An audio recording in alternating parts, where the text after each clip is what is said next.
So I wanted to talk about the Lord of the Rings, the Rings of Power, because it's a very interesting conversation that's going on, and it highlights how the people who are creating these movies really don't seem to give a fuck about the fans of the set product. Now let me just give a context here. I have watched all of the Lord of the Rings films. However, I am not an avid Lord of the Rings fan. I have yet to read the books. I will likely never read the books. I do like the mythology about Lord of the Rings. I do watch videos when people explain the laws of the world and stuff like that. So that's as much of a fan as I can be. I also watch obviously the Hobbits too, but basically I'm a fan, but not a super fan. I'm a chilled fan. Now I wanted to talk about the whole controversy with adding race, especially black elves, and also the character mischaracterization of certain character. That's a weird way of saying it, but you know what I'm saying.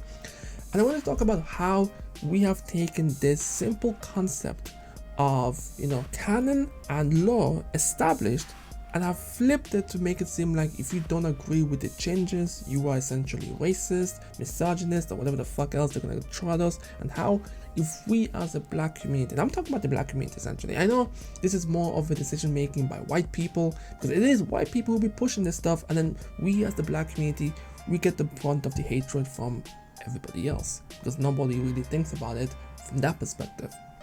However, let's talk about canon, and the reason why a lot of the fans of Lord of the Rings have an issue with this, because it's very nuanced. It's not just one side of people complaining against this. It's a variety of people. It's people who are fanatics about the Lord of the Rings lore and canon, who want to keep it as true to Tolkien's vision as possible. There's also obviously the anti-SJW group of people. Now I'm gonna name names because if I name them, you'll know exactly the type of people that I'm talking about. Like people like the Quarterings, the Yellow Flash, people like those who create videos feeding into the hate and monetizing it for their own benefit. And then you also have the racists who just don't want to see us, period. And they get all muddled up together, which gives Hollywood the opportunity to just call all fans racist when it's not really the case. They're not trying to listen to the actual true fans. Do you know what I mean? And then there's also the other side of group of people. You have people who are willing to try out new things. You also have SJWs who are just pushing diversity for diversity's sake. And then you also have, I would also kind of call them a little bit racist, but not really racist, but their intentions are weird. Is that they're just doing it to spite white people, essentially. Point is, it's very weird. I've looked into the whole black elves thing, and I'm gonna be honest with you, Tolkien was very particular when he was describing various people in his world, and elves have always been described as fair, the fair folk. The fair elves, the fairest of the fair, whatever the case may be. He never described them as, dark-skinned or swarthy or anything. Even when you use the word swarthy, it doesn't really necessarily mean black. It just means someone with a little bit of a darker complexion. It breaks canon, for the most part, because the elves have always been perceived as fair-skinned. And listen, nobody is making this is the disingenuous argument that I've always heard. No one is saying that elves cannot be dark-skinned in fantasy. However, in Tolkien's fantasy, he has an established rule canon that these guys are fair-skinned. Now, a lot of people have also made the argument that, listen, it's a fantasy world, you can be anything. And I agree, but the problem with that argument is that it can be used against you. Because it is fantasy, whoever is the creator of that fantasy can set out rules for that fantasy world. So if someone were to say, in my world, there are no white people, it is possible because it is fantasy and the writer has made it so that there is no white people.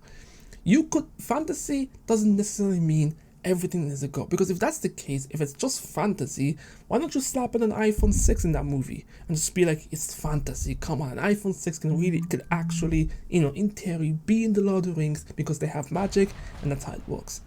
Crazy example, but you get what I'm saying. Just because it is fantasy doesn't mean that fantasy does not come with some rules and established canon. It's interesting because also there's been reports saying that the directors of this series don't actually have permission to use this Lord of the Rings IP. I mean, I think it's called Simulaton, I believe, or the second age, or what they're calling it. Basically, they don't have permission to actually tell a story from that perspective. So they're kind of taking the asset, the likeliness of that specific chapter to tell the story. So they don't have the legal right to it. So that's why there's a lot of changes that have been made that shouldn't have been made. So that's how they're getting away with it in some instance. It's a bit of a legal loophole that I'm not really too sure how that works, but yeah.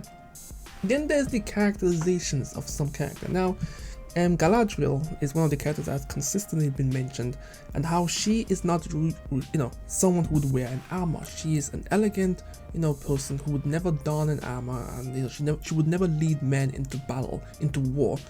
And in this, version, she's doing just that. She's breaking her own character to do that, and they're trying to justify by saying that this is a different time, she has a different headspace, and whatever the case may be. And obviously, fans also have issues with it. Not to mention there's also the dwarves who they don't have their traditional beards. That's another law-breaking canon, and this is what fans of the Lord of the Rings have an issue with.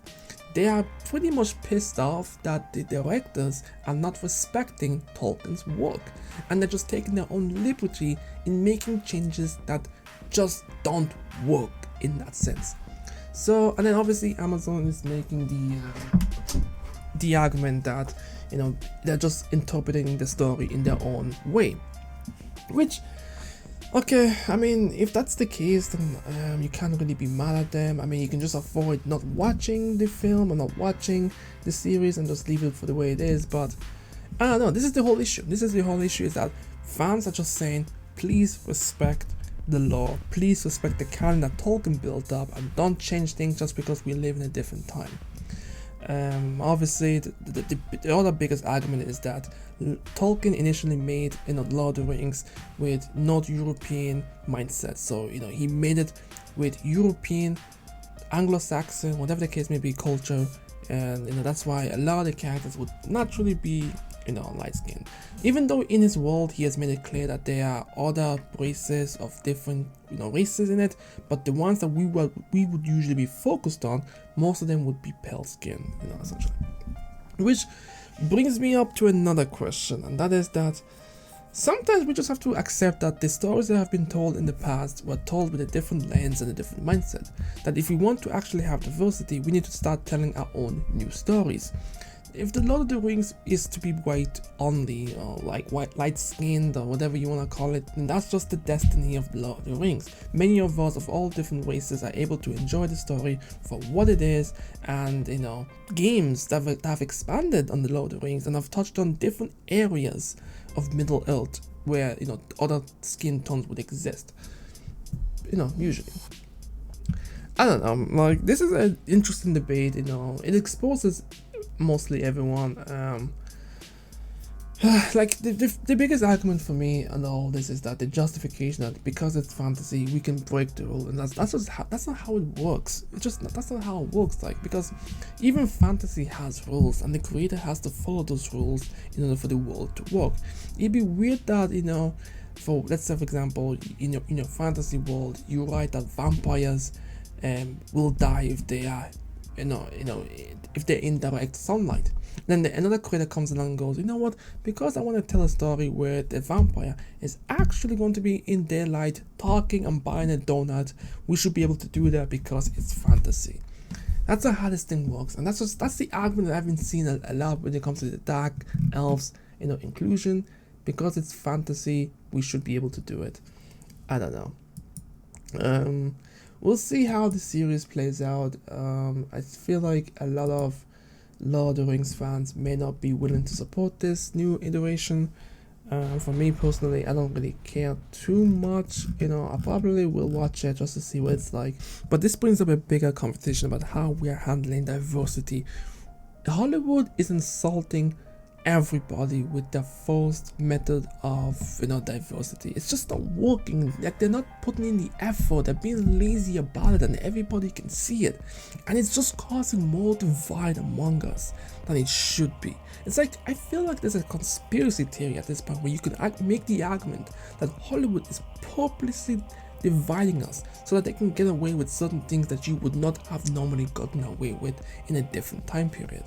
Look, I want diversity just like the next person, but I want it to be done right, so that way I can actually find the racist and point them out. Right now, it's all muddled up. I can't tell who's a racist or who's a genuine Lord of the Rings fan because it's all muddled up together. Because someone could say, I don't want dark elves, and they'll justify that, and you can be like, you don't want dark elves because they're black, but obviously dark elves don't exist in Lord of the Rings. They exist in other fantasy, but you know what I mean? It gets so fucking complicated. If they had just stuck with the rules that was established in the Lord of the Rings, and obviously in a different new IP fantasy, they added a dark elf, and people still have problems with that, that would make it so much more easier to be like, you're fucking racist, and I hope you fucking die, you piece of fucking shit. But now we can't do that because it's too muddled up. But anyways, let me know what you guys think. I'm Pyros, and I'll catch you guys next time. Peace.